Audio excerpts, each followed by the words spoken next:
This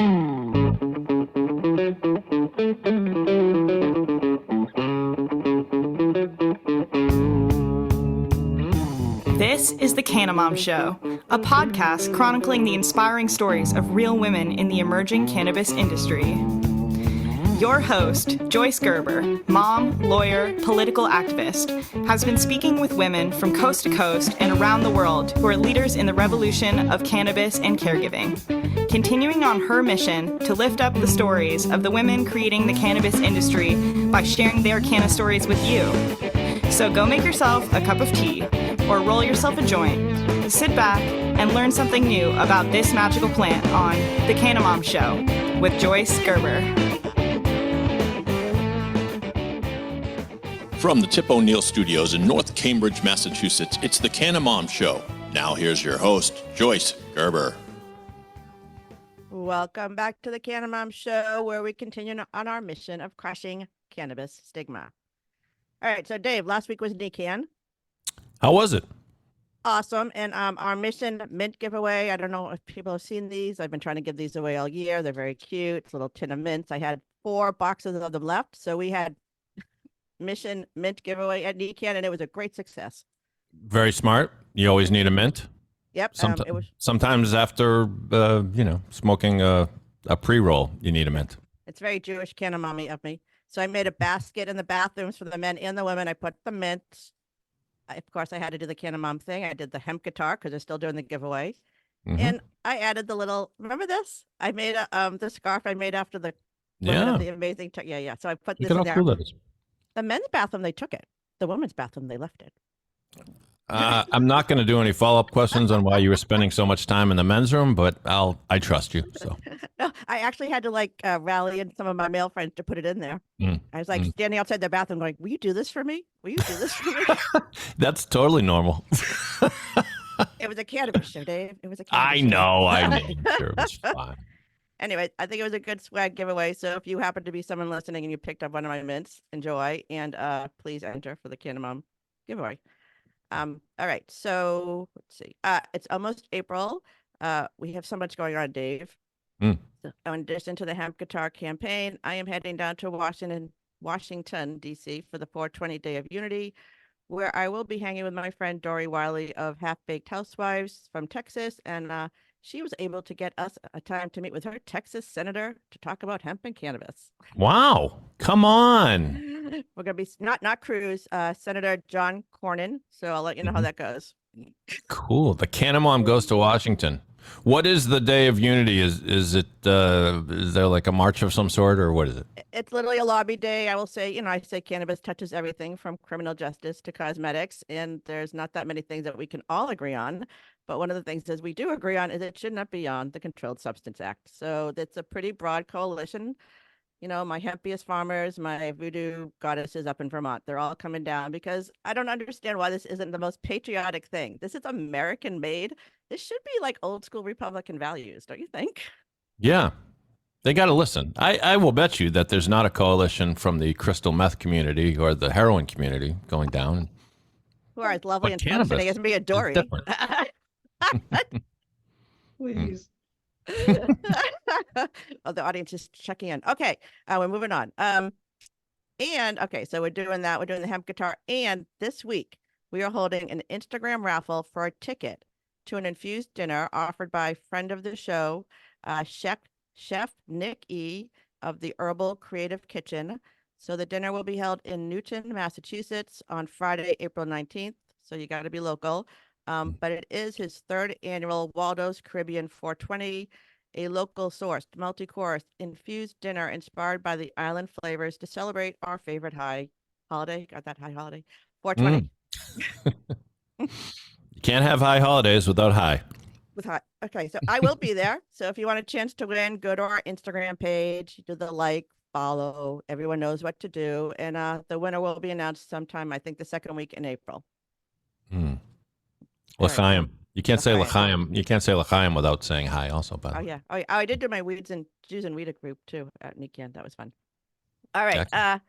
So just because I have so much going on, we will not be recording live shows or new shows in April, but Dave and I will be live at the Good Dispensary in Somerville, Mass on Saturday, 4/20 for the hemp guitar giveaway. I am literally heading down to Nashville tomorrow to pick up the hemp guitar and bring it back to Massachusetts so we can show it off at the Goods. Do you have like an armored guard accompanying you with the hemp guitar? Men wearing white gloves, I picture. No, just you. Okay. It's gonna be good. Like a little Instagram. Just me slowly walking through, and they'll be like, "You can what with it? You can smoke it. What is this?" Smoke it, you can play it. Smoke it, you can play it. I did get some good feedback at the NECAN. People were like, "Really?" They thought I was joking, and I showed them the card. That I showed them the video. So it's for real. You can smoke it. You can play it. And it's reusable. Yeah, it's so funny. All right. So since I'm not doing new shows, if you want to see the guitar in person, or if you want to meet Dave, everyone wants to meet Dave, or if you just miss us, come on down. We'd love to see you at the Goods Dispensary on Saturday, 4/20 in the afternoon. It's gonna be fun, right? Very cool. Can't wait to see my old buddy Mark Fireman there as well. Yeah, it's gonna be a big day. All right. Hopefully we'll have good weather too, because Massachusetts, man, I don't know what's going on. So we have a really big show today. In addition to our guests, multiple guests, we have a special segment guest, Jenna Goldring, founder of the High Confectionery in New York. She has a low-dose, delicious gummy that we will learn more about a little later. So that's it. Thanks, Dave. All right. Let's get on with the guests. Okay, today we're talking with one of the owners of Comm Ave Canna, a family-owned Boston recreational cannabis dispensary that's more than just a store. It's a legacy. The husband and wife team that brought Comm Ave Canna to life met romantically in Florence, Italy, and then returned to Boston to create a boutique on the very fashionable Newbury Street. Flash forward, they now have 2 grown sons, and they are all working together, building their vision and experiencing cannabis entrepreneurship. We also have 2 women who work at Comm Ave Canna who we invited here to to talk about their work, but also to open up a discussion on a topic we could talk about a bit, cannabis consumption during and after pregnancy, and the shame that continues to persist and how we are going to fix it. Please welcome to the Canna Mom Show, Francie Hauck, Natalie Mitchell, and Christine Coates. Welcome, ladies. Hi. Hi. Thanks for having us. Welcome. Thanks for having us. Let's just do a quick intro. Just give me your name and your favorite way to consume. Let's start with Francie. I love brownies That's a good one. and also dream drops. Okay. All right, Christine. My name is Christine. My favorite way to consume is just flour right out of the bong. Just do one hit out of the bong, and that's usually gets me. All right. My name is Natalie. I was a flower child for the longest time, but I would say these days I mostly do concentrates. Yeah, there's a lot more concentrates with moms, I've noticed. All right. Yes. They're clean, they're easy. The smell. The smell. There's so many things. All right, let's start with Francie. There's a big story behind this, but we want to talk about the parenting and cannabis. So let's just start with how did your boys and your husband, how did you transition from fine Italian goods to cannabis in 5 minutes or less? Could you repeat that, please?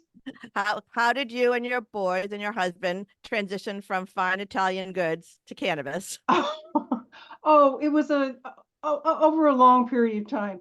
After we did the leather store, my husband opened Toscano on Charles Street, and I raised 2 small children.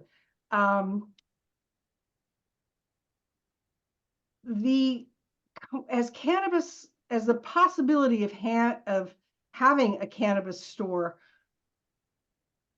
hit the horizon, I had a large tanning salon at our present location. I had a 25-year lease. We talked about turning it back in, and the boys decided that they wanted to do cannabis. Okay. And all I could think of was retiring. And and there you are. And what? and as it happened, What was your relationship with cannabis when you? So they said this. Hey, mom, I think your tanning salon would be a great cannabis store. Were you like, that's crazy, or were you like, that's a great idea, boys? Where were you on the spectrum? I said no. Okay, I was the one person that said no, and that was because it was my space, and I'd had it for 25 years and I wanted to retire. And I got voted down. So we jumped in. The space is 3,000 square feet. It's on the second floor. And I knew it wasn't going to be a problem because when I was a tanning salon, I had 500 pairs of little feet going up those stairs every day. So I knew that it was possible, but it's difficult to get people to come up the stairs. Once you get there, the positive is, one of the most positive things is you have a beautiful view.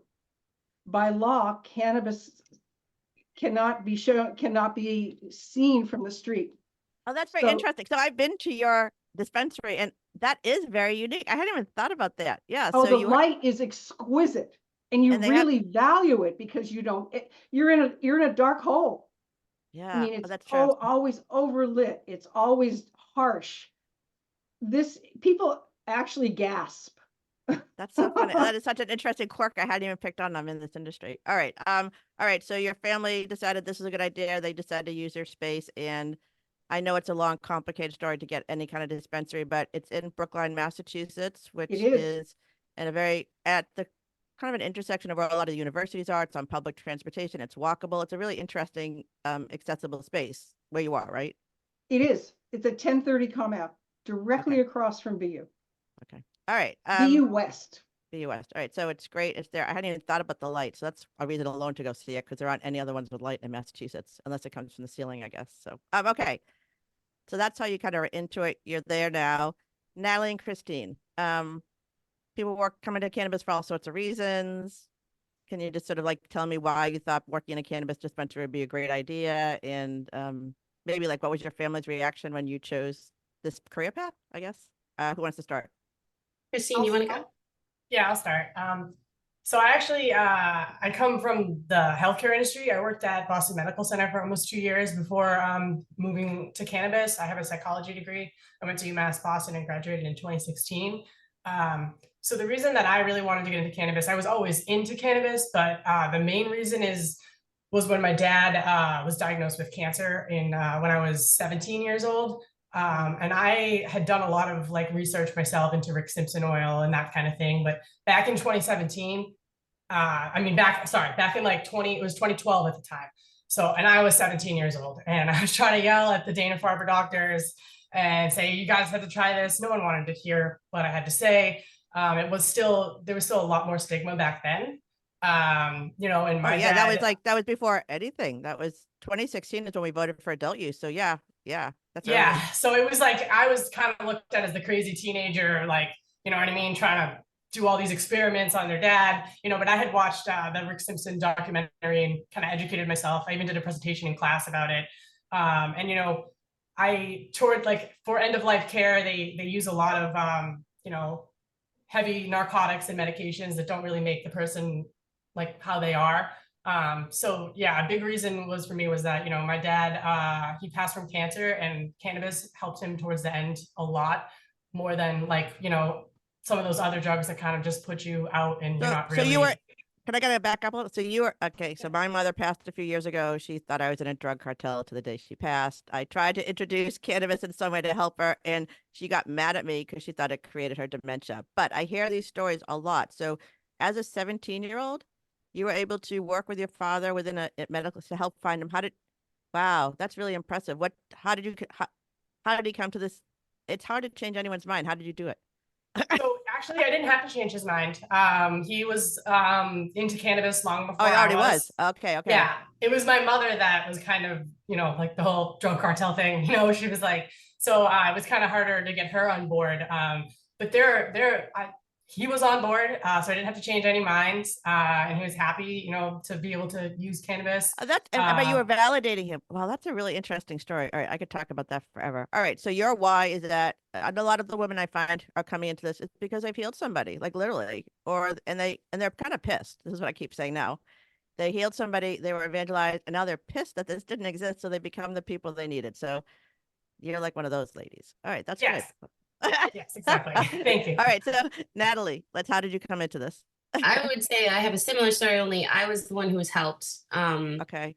I was raised by a very I would say, alternative type of woman. My mother was a punk from the 70s, and, my way of rebelling against her as a teenager, I guess, was to be straight edged and straight laced and do everything, that the opposite of how she operated. And I was also, Human psychology is crazy, isn't yes, it? absolutely. I just wanted to do the opposite, and that was how I did it. And I was also diagnosed with rheumatoid arthritis when I was 22 months old. So I had been on medication, pharmaceutical medication, for my entire life. Oh, wow. And that comes, with its own heavy list of side effects. Most medications do. And when I was 22, I started experiencing migraines as a side effect of one of these medications. And they were horrendous and lasted months at a time. And I went to, neurologists and all of these doctors. And at the end of it, the best that they could offer me was, to offer me another medication to combat the side effects of the medications that I was already on. Right. And, my pot smoking mother from the 70s finally had enough and just basically broke down and, begged me to try this, because she just couldn't take, watching me go through this anymore. And I don't know if it was because I was at the end of my rope or seeing the way that she, how desperate she was, but I relented. I tried it. She was my very first, dealer. She went out and found it for me and brought it home, rolled it up, and I smoked it and immediately felt relief. What year was this, Natalie? What year was it? This was probably 2014. Oh, so still before. Yeah. Okay. 2000. Maybe no. This was probably like 2013. It was definitely before. Still early. Okay. So your Yes. mother was really, she didn't just go to dispensary. She had to No. find you what you needed. Okay. She worked in the restaurant industry, so she had all kinds of connections back then. So she didn't have too much trouble. But she got it for me. I tried it. I immediately felt relief that I hadn't experienced in months, and I was immediately pissed because, like you said, not only did this medication help me, it was enjoyable to partake, and there were no side effects from it. I was like, this is witchcraft. This is magic. I've been on medication my entire life, and you don't get relief without a cost. That is what I had been conditioned to believe. Oh, and that's hard to hear, actually. Yes. And the cost of being on, pharmaceuticals my entire life is you're constantly being monitored, your liver's being checked, you're, at risk for all of these other potential diseases and shorter lifespans. And then there are the side effects that you could potentially encounter. And the list is long. And, when I, experienced cannabis for the first time, I was like, not only does this help me, it's fun, it's pleasant, and I don't feel horrible after I do it. And I did not know that was a possibility. And so my entire ideology, my entire world kind of was shifted on its head at that moment. And that's when things changed for me. What? That's quite, all right. Wow. That's got a whole nother show about that too. All right. So I do want to talk about pregnancy and cannabis, but you both have really powerful whys. So can you just talk about, and maybe Francie wants to cheer in on this too, people coming into your store. You're in a pretty urban area. I don't know who's coming in there. I'm sure you got a really wide variety of people who are showing up and need stuff or want stuff or don't know what they're asking for. So can you talk about what your experience was? So maybe finding something that made them feel better, or something you thought couldn't happen, or, do you tell people your own story and then they open, I don't know, I don't know if you want to talk, everyone wants to share something that maybe that happened that they was a great success and they're like, it kept them going because this cannabis industry is hard. Yeah, no, I'll start. I have one that is recently. There was an older woman who had called the store looking for edibles, and she said she was going to come on in, and I happened to go out on the floor when she did come in, and we were going through the options, tinctures, for sleep edibles, and I said to her, the tincture, it's going to be a little bit on the pricier side, and she looked at me and she said, well, how much is a good night's sleep worth? And right there, I was like, okay, like she's right. And she was actually able to come back. She came back a few days later and tried some other gummies, because I told her, everybody's different with what works and what doesn't. And I suggested that she tries things, and she got the tincture, and she came back in a few days later and loves the tincture. And I think she's probably going to be like one of those tincture customers now that comes in and buys them, because she was like, I didn't need to use as much as I thought. I actually slept the whole night. She came in and was like, those fast acting gummies, they also leave your system quickly too. And so, she was very knowledgeable. And, I felt like I was really able to give her like the opportunity to get a product that works for her. So that made me feel really good. And especially a tincture. So, people don't necessarily like the way they taste. I honestly think they're a better first way to start if you don't want to smoke, just because it's so immediate in the way you take it. But the taste really puts people off, which is interesting. So, but they work well. Definitely. And I do give them to my pets too, CBG. All right. Natalie, is there somebody you want to talk about, or a success story or something that happened that, you want to share?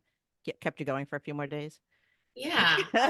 Mine, I actually think about often. It was when I first got into the cannabis industry, like 6 years ago. I was working on the medical side of things. And this was like one of my first weeks being a bud tender.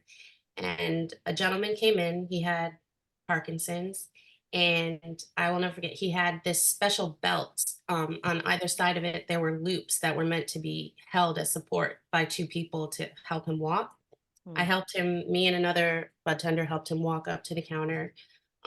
He got his medicine. He left. And about a week or two later, he came back in. And I remember he didn't need help walking. His tremors that were so prevalent the first time he came in that, made him at great risk for falling, and why he needed people there to spot him, were so much better controlled that he was able to come through the front door and walk up to the counter without assistance. And, I ended up speaking to him that time. I was his bud tender, so I got to ask him questions, and he said that it was a direct result of his cannabis use. And that has kind of always stayed with me. Just like, he's somebody with Parkinson's, he's probably being prescribed every, medication that they can think of to try and control those tremors, and it's not working. And here's a simple plant that someone grew and gave to him, and he's able to now walk in on his own free will. Just the power of cannabis, I guess, when looked at that way, has never left me. I think it is amazing. It's powerful. And healing is powerful. And Francie, so I don't know how often you're in the store, who you're talking to, you're bringing friends in. You have any stories about people you thought this could work for and it helped them in a way that you didn't expect? I think that always happens. Everyone, by the time they think of cannabis, people are really at their wits' end. And this is such a simple solution. It doesn't take a lot of time. There are multiple ways of ingesting it. And no matter what your problem is, there seems to be a really simple answer. And it's always cannabis. It's pain relief. It's mood enhancing. It's a way to sleep. As we age, sleep becomes a premium. And I can sleep all night with Dream Drops. If my muscles are stiff, there's a hemp rub that you can put on your skin, and everything loosens up. Yep. It's a one-stop answer. And all you have to do is try it. It's not. But you have to try good products. This is the other thing about cannabis, hemp specifically, but cannabis also. And Massachusetts isn't like New York, where they're like a 5 billion illicit shops up. I don't know what's going there, but in Massachusetts, if you go into a licensed dispensary, all those products are tested. You know what's in it, and especially for something that's CBD. I know you can buy it anywhere now. You don't know what's in it. It's amazing. So, yeah, it's amazing how I always have considered Massachusetts a very conservative place. We have opened our arms to it in a way that I did not expect to see at the very beginning. I thought it would take a lot more time for people to realize what a wonderful product it is and how many different variations there are. There's a cannabis product for everyone. And You they're don't- the taste- and these stories I see, it's these ladies' stories, because again, it is ridiculously hard to change anybody's mind, and for so long we believed this was so dangerous. You had to Oh, go yes. to jail for it, especially women my age and older who just cannot believe this. You know, we could sip our alcohol, but the idea of smoking a joint was so foreign to us. But the stories are really changing people's hearts and minds. These like individual stories, I see them a lot, which comes to parenting and cannabis and pregnancy and a lot of things I talk about a lot on this show. So,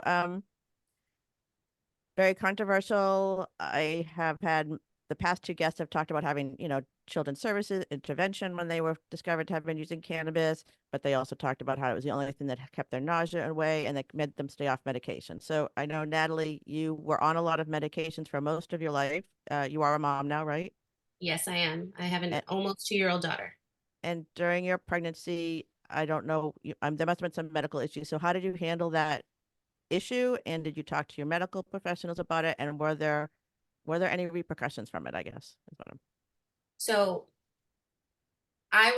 my situation, I was lucky enough to not have to encounter situations like your previous two guests. And it's because of one of your previous guests that I actually didn't. I ended up going to a cannabis school that was run at the time by Cara Crab Burnham. And I have followed her ever since. And she wrote an article when she was pregnant with her first child about everything she went through getting the laws changed at Brigham and Women's Hospital so that they no longer test mothers or their children for cannabis. After reading her article, I chose to go to that hospital. I actually ended up using her same doctor. Oh, And wow. so I was lucky and fortunate to have a very pleasant experience.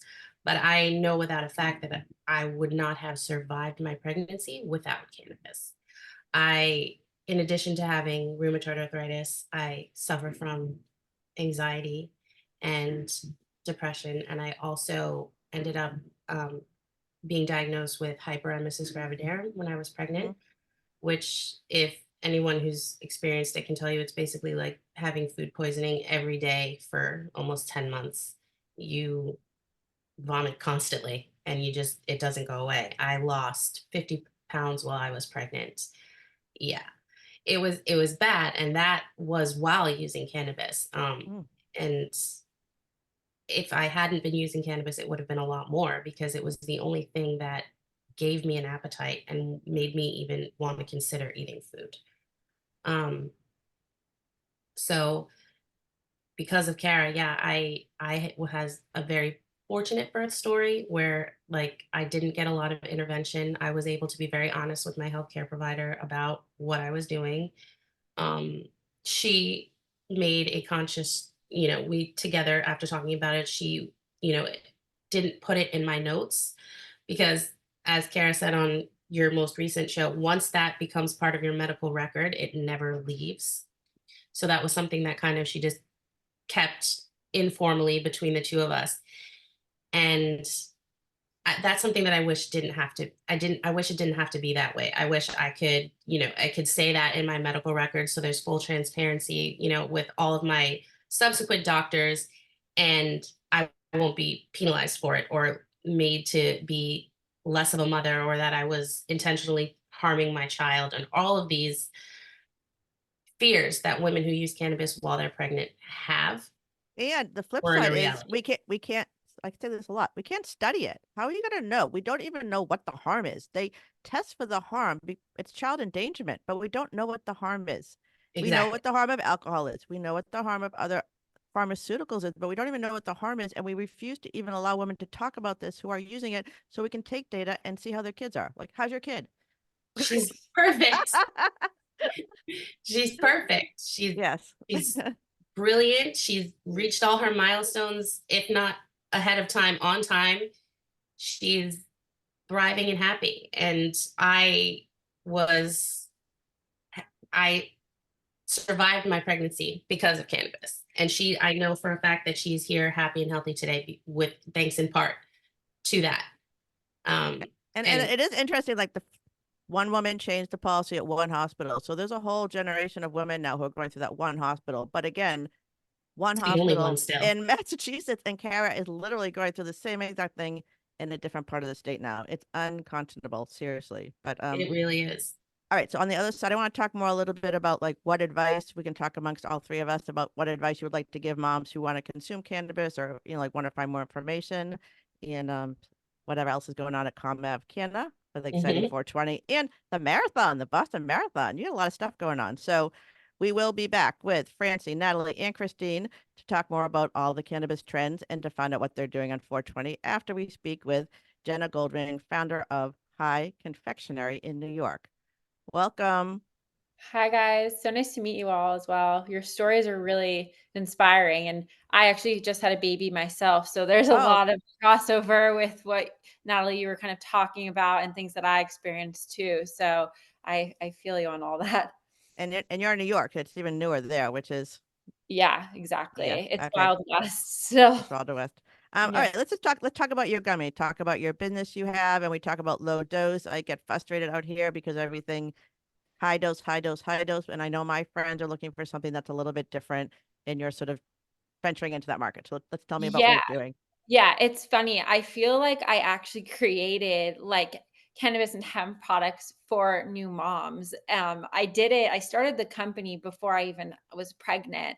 And I'm from California. So for me, cannabis has been like quote unquote legal my entire life, even though it wasn't actually legal until I was a bit older. But it was around a lot. It didn't have the same stigma that I think, some of the East Coast states are still battling. And I've been consuming it for a very long time. I was never a big drinker, but I never got a high tolerance. And I think, a lot of people say, the more you consume it, the higher your tolerance gets. And I never really had that experience. And so many products on the market, especially in the edible space, I was always kind of cutting up and playing this guessing game of, am I going to be stuck on my couch? Am I going to have anxiety? And I use this to help my anxiety. So it wasn't helpful when I would have these kind of crazy experiences. And then I also didn't love some of the ingredients, I'm not a vegan, but a lot of my friends are. I didn't like all this, food blue dye 7 that you find in gummies. I wanted to create something, it's a plant and it's from the earth. And so I wanted to kind of maintain that ethos as best as I can. And so I created 1 milligram gummies that essentially are modeled after my favorite candy, which is Sour Patch Kids. So they taste amazing and you can eat more than one. And they're all, depending on the state, like we used to do live rosin in California. Now we're live resin, but they're strain specific. You can really kind of pick and choose what you want to feel. And the interesting thing is, after I had a baby and I was breastfeeding, and this kind of ties into what you guys have been talking about with no research, like I had really bad postpartum depression and I was so anxious, like I couldn't sleep. It was my first child and there was no data or research around whether you can consume and breastfeed. And it's funny because there's so much research around like alcohol.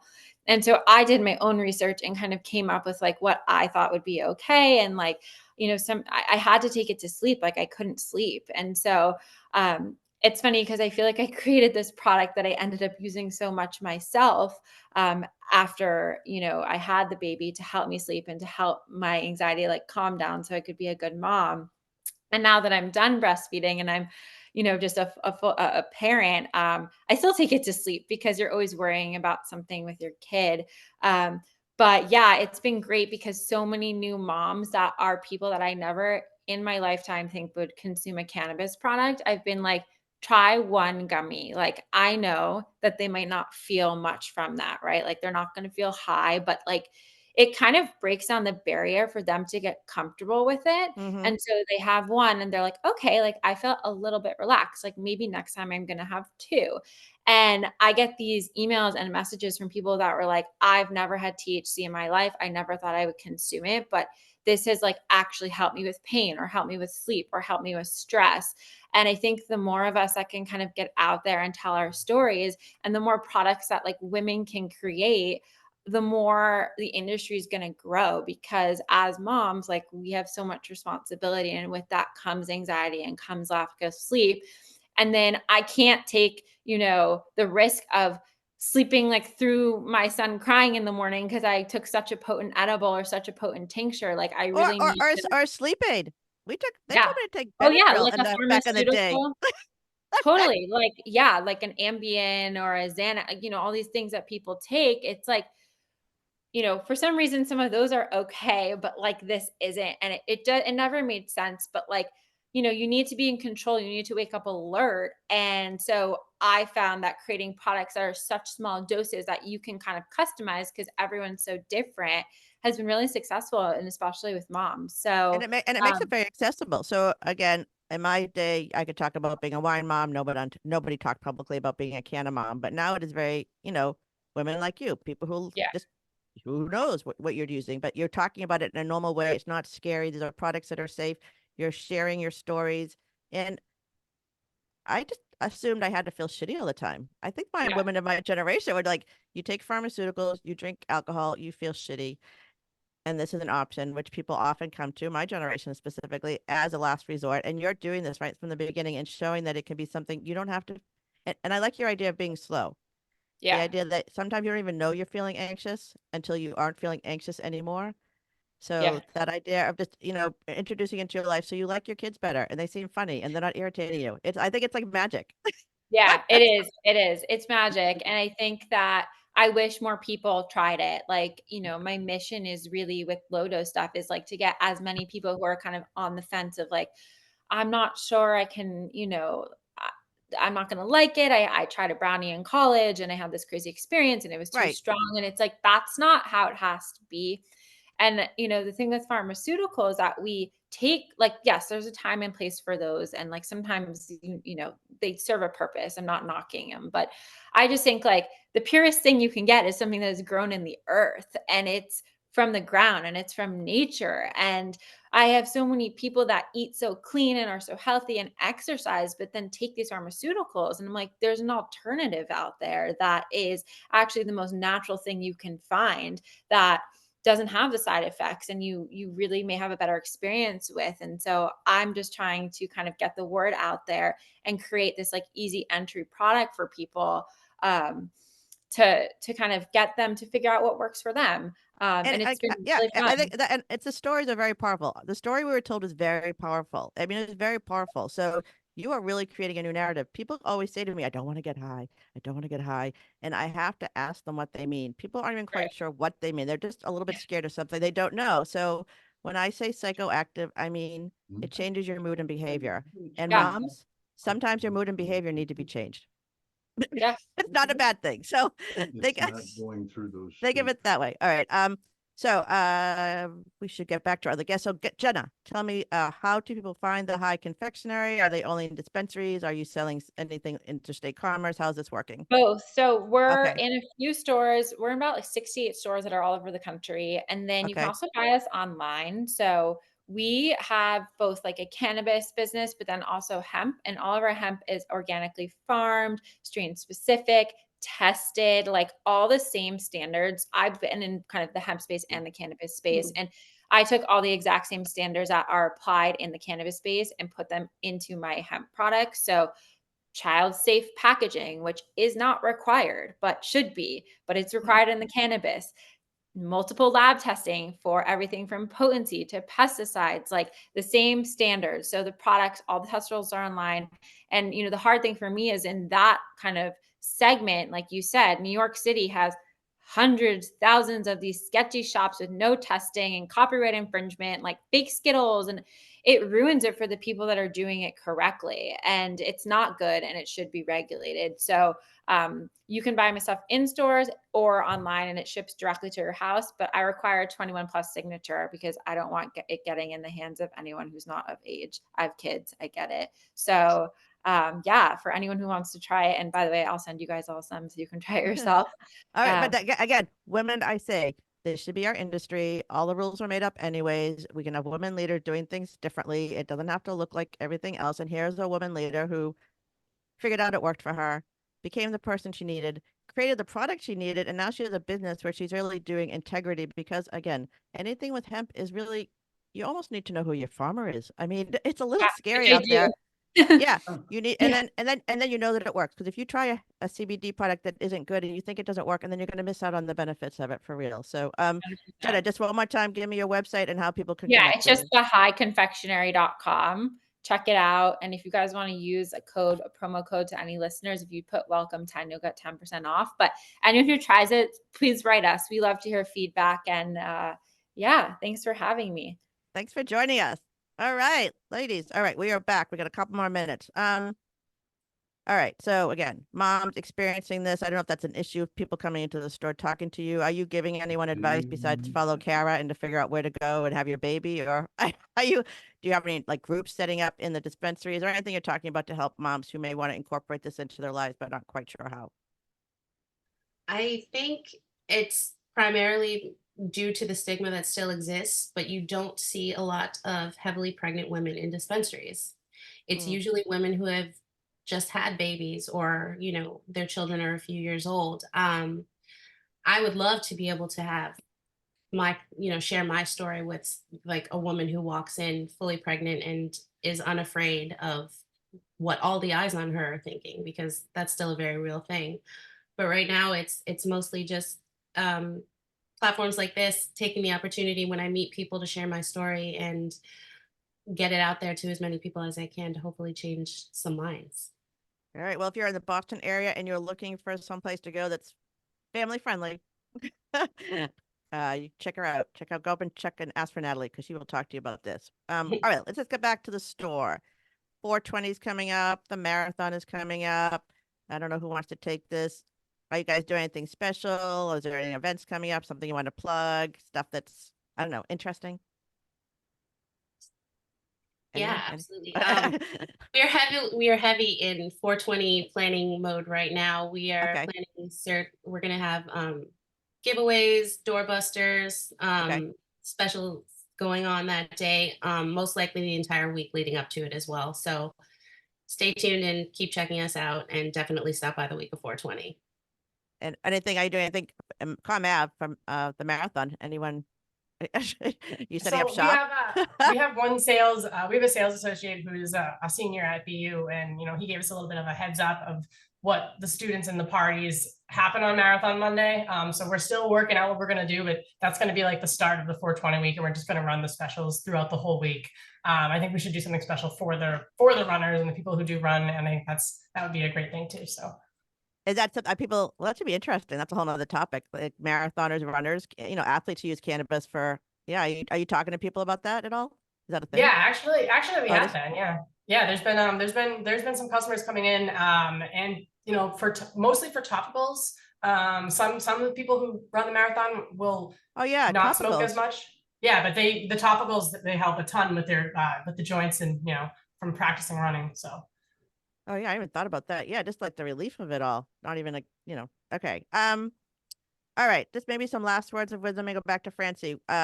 You've been doing this for how long has the shop been open? A year? Over a year? 6 months. 6 months. Not even okay.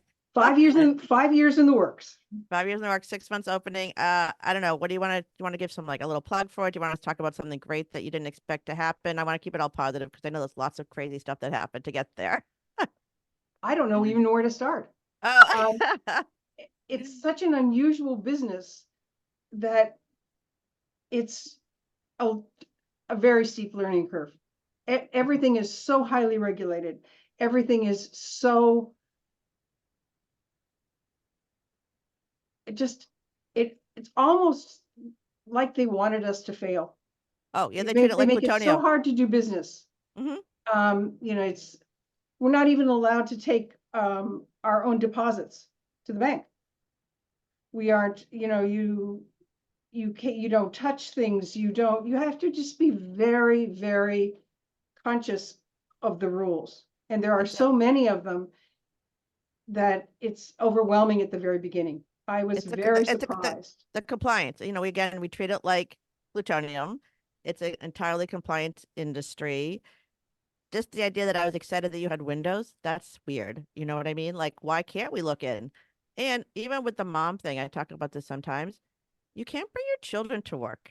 And if you own a dispensary, you can't bring your child into work. And if your childcare falls through or something happens, I have friends who literally have rented additional spaces. So that's on top of all the other costs you have. Or their children have to go use the bathroom somewhere on the street where they're working because they can't come into the dispensary. So Yes. these are policy issues. And again, I'm going down to Washington, but these are things that the people who are making the rules, maybe intentionally, they did make it as hard as possible. But now it's a business. This is patriotic. This is American made. This is something that we should be supporting because small businesses, support this idea that we can grow these small businesses. So we have to make the policies shifted based on real life experience that you guys are having. Yeah. I mean, we've changed the laws in this state, but we still treat it like it's a Schedule I drug, even though That's we very have true. allowed people to consume and we've created a business model around it. We still treat it that way, and that has to change. Oh yeah. So and again, it's ridiculously hard to change people's hearts and minds. I think stories are really the way that we're doing it, and you can see even Francie said earlier it changed faster than she thought. I grew up in Boston. I didn't know everyone was on the pot. I had no idea it was going to pass in 2016. I was surprised, honestly.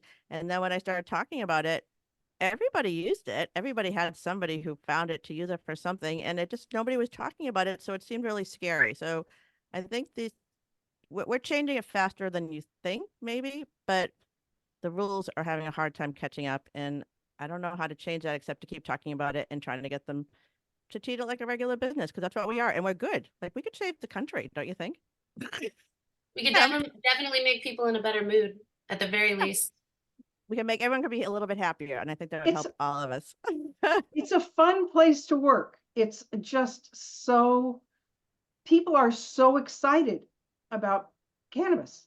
Mhm. And the whole concept of it being negative and a drug and all of this is just so overblown and so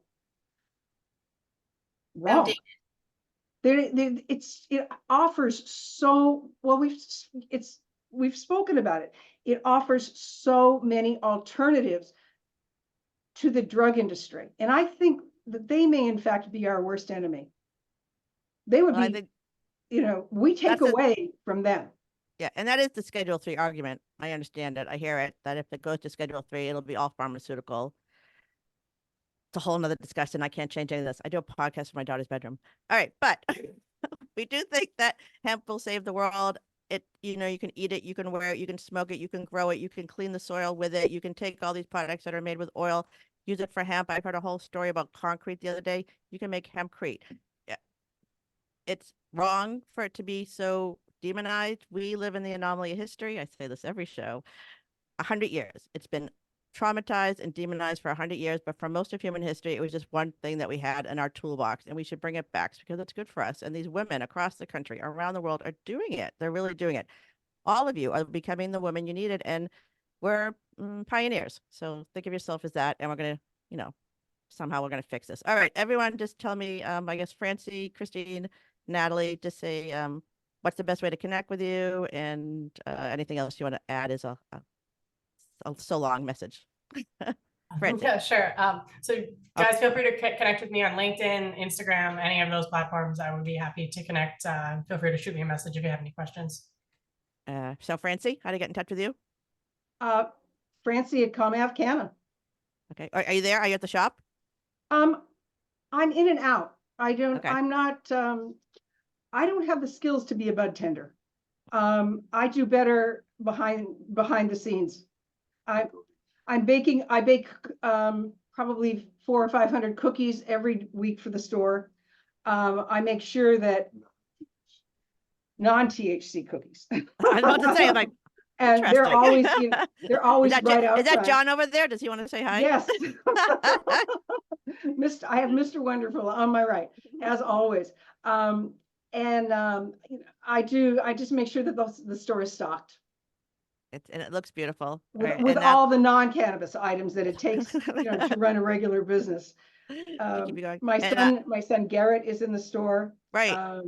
John is either in the store or at home doing book work and keeping us afloat. And my oldest son JB is a buyer for Maramed. And he also, he's head of sales at Miramed. And so he makes a plethora of products that people don't see often, small batches.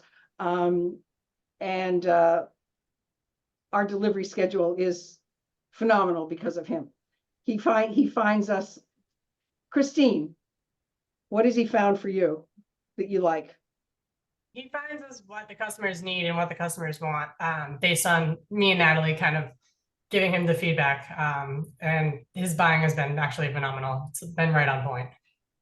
And it is, this another thing that's very unique about your store is the way you display your flower. I didn't even talk about that. These are beautiful. These are beautiful plants. I just finished my first real harvest. I have pictures up on Instagram, but they're crystalline things. And when you go into the store, you can have a magnification of the actual bud, so you can see what it looks like. Because honestly, people don't even know it's a pretty flower. So that's like another unusual thing about the Comm Ave dispensary, the way they display things, and there's natural light. Right, yeah, we have we got microscope stations. We call it like a consumer education station. So, you can go on over there and move the microscopes over the nugs of weed, and you can see it on the TV screen. So it's really magnified. Yeah, and customers love that. Actually, a lot of our sales are flower, and it's based on, customers actually picking out right magnified. They're like, I want that nug, and that's the weed they end up buying. It looks beautiful. All right, and one more, and Natalie, how do people get in touch with you? You can reach me on LinkedIn or Natalie at Comm Ave Canna. All right. That's a show, a little over, but thank you. Thank you, Jenna. Thank you, Francie. Thank you, Natalie. Thank you, Christine. Thank you. That was another show. So one more show for my guest, and of course my Canna Bro and our Canna Mom Show team. I want to thank you for taking the time to listen to the Canna Mom Show, where we're on a mission to enhance the impact women have on the emerging cannabis industry by sharing and preserving their stories of love, kindness, wisdom, and hope. Thank you for sharing and following the amazing stories of the women building this new industry, so that together we'll crush that stigma around cannabis and caregivers. I'm your host, Joyce Gerber. This is the Canna Mom Show, and we are a production of Pod 617, the Boston Podcast Network.